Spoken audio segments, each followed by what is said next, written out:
Hi everyone, good morning. আবার স্বাগত আমার একটি নতুন ভিডিওতে। আশা করছি সকলে খুব ভালো আছেন আর সুস্থ আছেন, আর আমরাও বেশ ভালো আছি।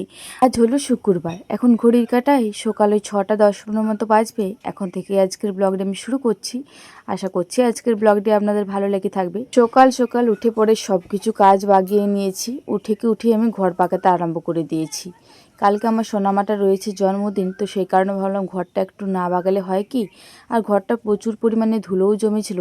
এই কারণে সবার প্রথম আমি এইদিকে ঘরে যা যাবতীয় জিনিসগুলো ছিল ওই সব কিছু বার করে নিয়েছি। সোনামা কিন্তু এখনও পর্যন্ত ওঠেনি। সোনামা যতক্ষণ না উঠছে যতটা পারি বাগিয়ে রাখার চেষ্টা করি। তো যাই হোক, এরপরে এইদিকে ঝুলগুলো ছেড়ে নেবো। রুমের মধ্যে ঝুলও হয়েছিল প্রচুর পরিমাণে, তো সেই কারণে দেখতে আরোই খারাপ লাগছিল। সবার প্রথম ঝুলগুলো ঝেড়ে নিই, আর ঝুলগুলো ঝেড়ে পরে আপনাদেরকে দেখাচ্ছি যে কতটা পরিমাণে ঝুল হয়েছে। শুধুমাত্র একটা সাইডই ঝেড়েছি, কিন্তু এখনও কিন্তু ওই সাইডে রয়েছে। একটা সাইড মাত্র ঝেড়েছি, তাতেই হয়তো খেয়াল করলেন যে কতটা পরিমাণে ঝুল বেরিয়েছে। তাহলে পুরো রুমটা ঝাড়লে কতটা পরিমাণে ঝুল বেরোবে। তো যাই হোক, খুবই আস্তে আস্তে কাজগুলো করছিলাম যাতে সোনামা না উঠে পড়ে। তবে আস্তে আস্তে যতই করি না কেন, ওই যে একটুকু টুংটাং শব্দ ছিল ওতেই কিন্তু সোনামা উঠে পড়েছে। ওইদিকে বরমশাই সোনামা দুজনে উঠে পড়েছে। উঠে পড়ে বাবা মেয়ের গপ্প হচ্ছে, কি গপ্প হচ্ছে কে জানে। তো যাই হোক, ওরা ওইদিকে গপ্প করুক, ততক্ষণকে আমি এইদিকে একটু ক্লিনিং করে নিই, দিয়ে ঘরটা ঝাঁটিয়ে বার করে নিই। এই যে আমার শোকেসটির উপরে খেলনাগুলো রয়েছে, এই খেলনাগুলো বেশ ধুলো জমেছে।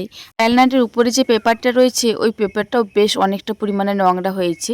তো যাই হোক, কালকে যেহেতু সোনামায়ের বার্থডে, তো সেই কারণে সোনামায়ের জিনিসগুলো তো একটু ডিপ ক্লিনিং করতেই হবে। এই কারণে বিশেষ করে একটা গামলায় করে ওই খেলনাগুলো নামিয়ে দিলাম। ওগুলো একটু সার্পের গুঁড়িতে ধুয়ে পরে রোদে একটু দিয়ে দেবো, যাতে জলটাও ঝরে যায় আর তাড়াতাড়ি শুকিয়েও যায়।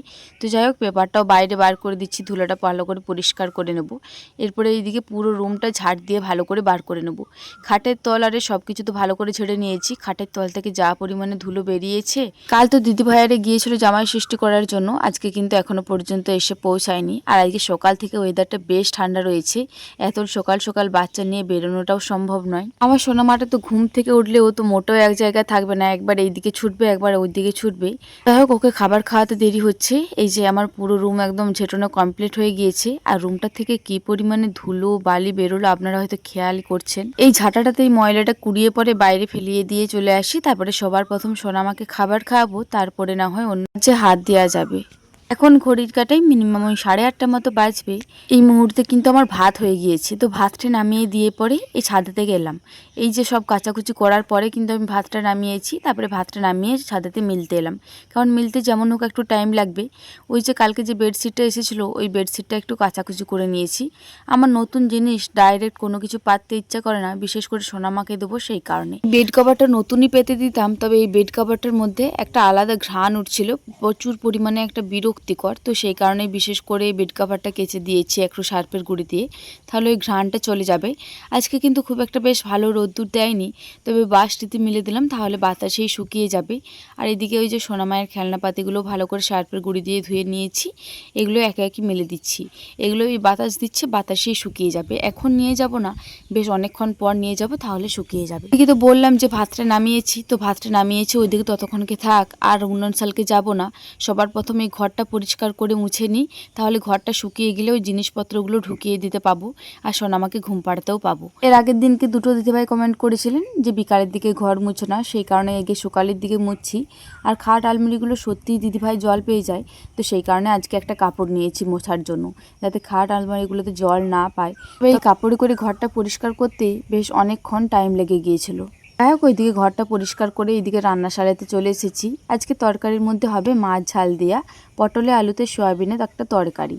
তো যাই হোক, সবার প্রথম মাছ ঝাল দেওয়াটাই চাপিয়ে দিচ্ছি। তেলের মধ্যে অল্প পরিমাণে কালো জিরা আর লঙ্কা ফোড়ন দিয়ে দিয়েছিলাম।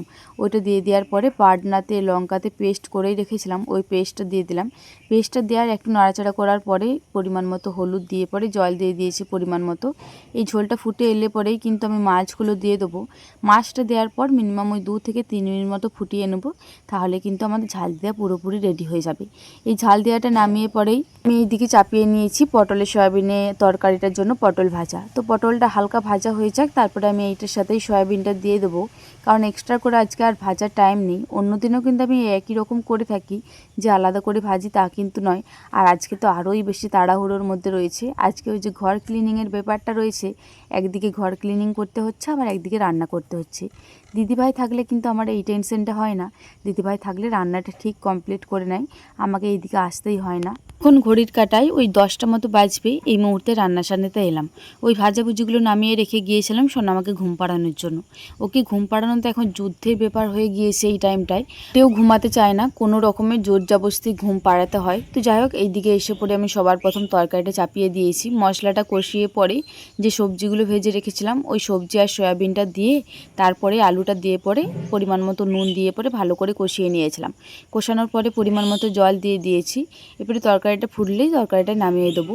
এটা দুবেলার জন্য তরকারি করা হয়েছে, সেই কারণে বেশি পরিমাণে করে নিয়েছি। এখন ঘড়ির কাটায় মিনিমাম 11:45 মতো বাজবে। এই মুহূর্তে রান্না বান্না আমার সব কিছু কমপ্লিট হয়ে গিয়েছে। কলপাড়িতে বাসনগুলো ভেজানো রয়েছে, এই লাতাটা দিয়ে দিই, তারপরে বাসনগুলো ধুয়ে নিলেই কিন্তু আমার রান্না বান্নার কাজ কমপ্লিট হয়ে যাবে পুরোপুরি। যাই হোক, ওইদিকে তো রান্না বান্নার কাজ কমপ্লিট হয়ে গিয়েছে, রান্নাটি কমপ্লিট হয়েছে, তারপরে সোনামা উঠে পড়েছে। আর ওইদিকে দিদি ভাইয়ারাও চলে এসেছে, আর ওইদিকে আমার সেজো বুঞ্জিটাও এসেছে। তো ওরা তিনজনে মিলে খেলা করছে। তো ততক্ষণকে ভাবলাম যে আমি রুমের জিনিসগুলো ঢুকিয়ে দিই। এই চেয়ারটিতে আমি বিছানা তুলে থাকি, এই চেয়ারটা একটু ভালো করে ক্লিনিং করব আজকে। চেয়ারটার মধ্যে প্রচুর পরিমাণে ধুলো বালি জমেছিল। তো সবার প্রথমে যাবতীয় যা কিছু ছিল সব কিছু নামিয়ে দিয়েছি। এরপরে চেয়ারটা ভালো করে ক্লিনিং করে পরে এরপরে একে একে সব কিছু রেখে দিচ্ছি। হাতে রান্না করে ছোট ছেলে নিয়ে ঘর বাগানো তো প্রচুর পরিমাণে মুশকিল হয়ে পড়ে। আর আপনাদেরকে তো আগেও বললাম যে দিদিভাই থাকলে আমার এই মুশকিলটা হতো না। তো দিদিভাই থাকেনি বলেই আমার একটু প্রবলেমটা হয়ে গিয়েছিল। তো সেই কারণে একটু শরীরটা ব্যথা ব্যথা লাগছিল, মানে প্রচুর পরিমাণে হয়রান লাগছিল। তবে সোনা মায়ের জন্য এই হয়রানগুলো আমার হয়তো কোনো কিছুই মনে হয় না। যতটুকু পারছি আমি সোনা মায়ের জন্য করার চেষ্টা করছি। জানি না কতটুকু কি করতে পারবো, তবে যতটুকু করতে পারবো মন থেকে ভালোবেসে করার চেষ্টা করব। জানি যে ভীষণ দামি দামি উপহার দিতে পারবো না, তবে নিজের শরীর দিয়ে নিজের ক্ষমতা দিয়ে যতটুকু পারবো করার চেষ্টা করব। এই যে দেখুন, সকাল থেকে একভাবে শুধুমাত্র সোনা মায়ের কথা ভেবে আমি ঘরটাকে ডিপ ক্লিনিং করে যাচ্ছি। তো যাই হোক, এই যে পুতুলগুলো রয়েছে, এই পুতুলগুলো কিন্তু সোনা মায়ের পাপা পরিষ্কার করে দিয়েছে। তো সেই কারণে আমাকে আর পরিষ্কার করতে হলো না। চলুন এরপরে আমার ফাইনাল লুকটা দেখাই যে আমার রুমের লুকটা কেমন লাগছে। জানি যে আমার রুমের লুকই একই রাখবে, তবে আমার যে ঘর বাগিয়ে যে শান্তিটা হয়েছে সেটা হয়তো আপনারা ফিলিং করতে পারবে না। নিজের নিজের ঘর যে বাগায় সেই ফিলিং করতে পারে যে ঘরটা বাগানোর পর কতটা শান্তি লাগে। তো যাই হোক, এখন কিন্তু বেডশিটটা আর চেঞ্জ করলাম না, বেডশিটটা ভাবছি একেবারে বিকালে চেঞ্জ করব।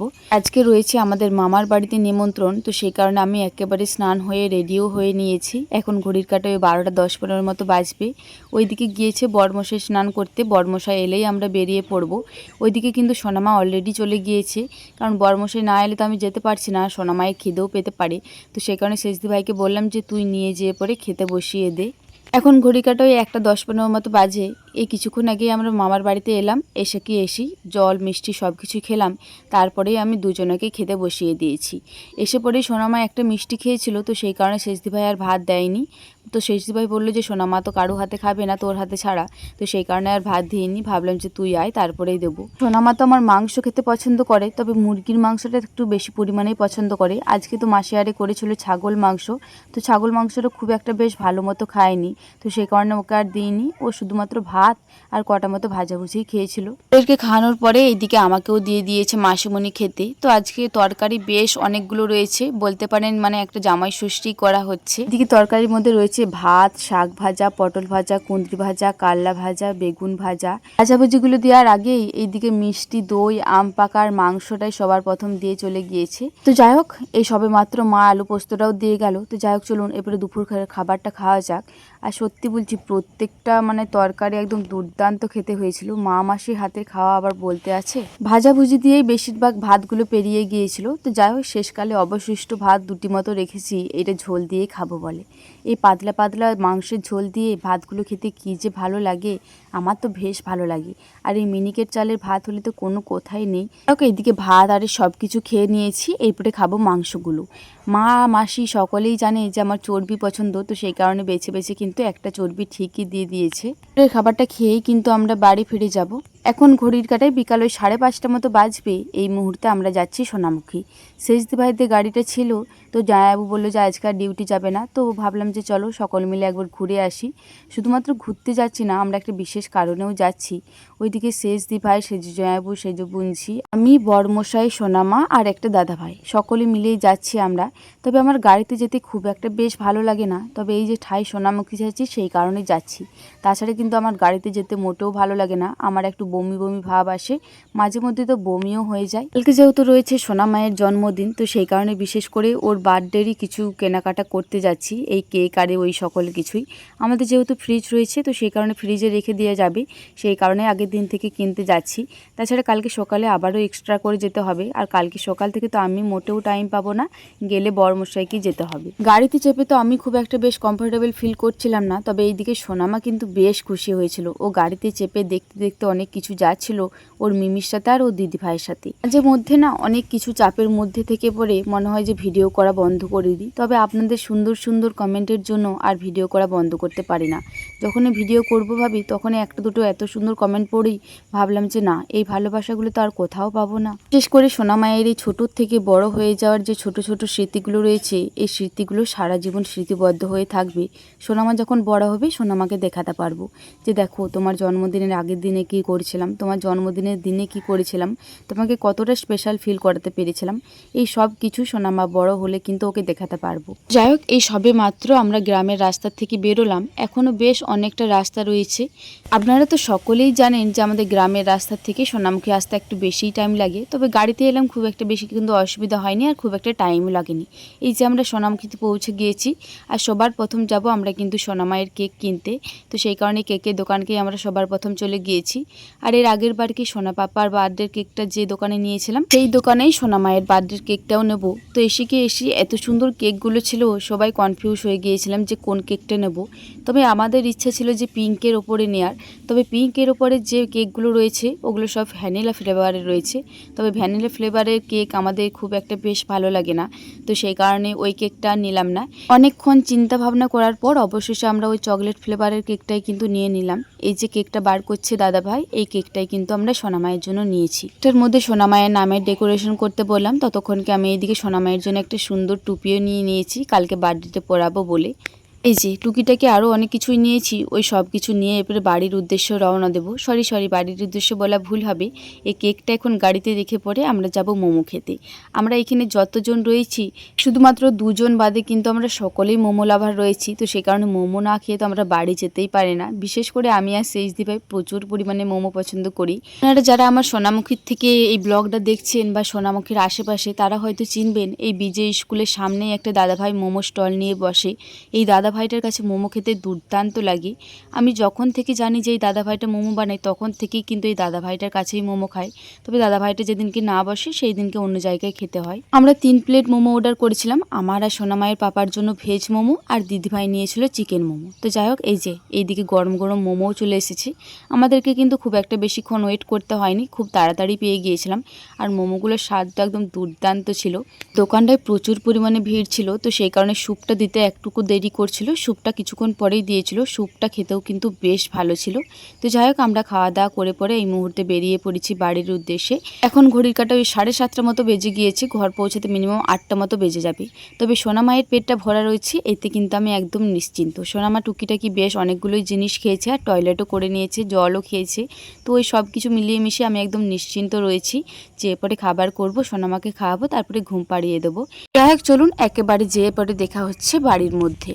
এখন ঘড়ির কাঁটায় মিনিমাম 9টা মতো বাজবে। এই মুহূর্তে আমার সোনামাকে খাবার খাওয়ানো কমপ্লিট হয়ে গিয়েছে।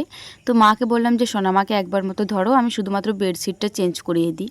কালকে সকালে কিন্তু সেরকম কোনো টাইম পাবো না, কালকে সকাল থেকে একটু ব্যস্ততার মধ্যেই থাকবো, তো সেই কারণে আজকেই বেডশিটটা চেঞ্জ করে নিলাম। আর সোনামা তো দেখে ভীষণ খুশি হবে, তো সোনামায়ের খুশির জন্য বিশেষ করে বেডশিটটা চেঞ্জ করলাম। আর বেডশিটটা চেঞ্জ করার পরে আমার রুমের লুকটা তো আলাদাই লাগছে। বিশেষ করে এই যে ছোট ছোট যে পিলোগুলো রয়েছে, ওইটার জন্য তো একদম রুমটা পুরো চেঞ্জই হয়ে গিয়েছে। আর বেডশিটের কালারটাও কিন্তু খুব সুন্দর লাগছে, আর বেডশিটটা পেতেও বেশ ভালো লাগছে। তবে আমাদের খাটটা একটুকু ছোট, যাদের ভীষণ বড় খাট রয়েছে একটুকু, তাদের খাটে কিন্তু এই বেডশিটগুলো একদম দারুণ লাগবে। বেডশিটটা পেতে তো আমার বেশ ভালো লেগেছে, আপনাদের কেমন লাগছে আশা করছি কমেন্ট করে জানাবেন। তো যাই হোক, চলুন, বেশ অনেকটাই রাত হয়ে গিয়েছে, এবারে সোনামাকে ঘুম পাড়িয়ে দিই। সোনামাকে ঘুম পাড়ানোর পর আমার বেশ টুকিটাকি বেশ অনেকগুলোই কাজ রয়েছে, তো সেই কারণে সোনামাকে যত তাড়াতাড়ি ঘুম পাড়াবো তত তাড়াতাড়ি ভালো। এইদিকে সোনামাকে ঘুম পাড়ানোর পরেই বাইরে তো প্রচুর পরিমাণে ঝড় বৃষ্টি জল হচ্ছে। তো যাই হোক, এদিকে তো কারেন্ট নেই, তবে কারেন্ট না থাকলেও কোনো কিছু করার নেই, আমাকে এগুলো আর কি ডেকোরেশন করে রাখতেই হবে, যাতে কালকে সকালে উঠে পড়ে সোনামা দেখে একগাল হাসি দেয়। এই যে এইদিকে আমার সোনামাটা জবের থেকে এই বালিশগুলো এসেছে, বালিশগুলো মোটেও ছাড়তে খুঁজছে না, বালিশগুলো নিয়েই ঘুমিয়ে পড়েছে। তো যাই হোক, ও তো ঘুমোচ্ছে আর আমাকে এদিকে কাজগুলো সেরে রাখতে হবে। আজকে বেলুনগুলো ফুলিয়ে যতটা পারি ডেকোরেশন করার চেষ্টা করব। ওর বার্থডে কেকটা যেখানে কাটা হবে ওই ডেকোরেশনটা কিন্তু ওর পাপাই করে দেবে, ওইখানটা কিন্তু আমি করব না। তবে ওইটা আজকের থেকে করা হবে না, ওইটা কালকেই করা হবে। আজকে শুধুমাত্র আমি এই রুমের মধ্যে একদিকটা ডেকোরেশন করব, যাতে সোনামা সকালে উঠে ভীষণ খুশি হয়।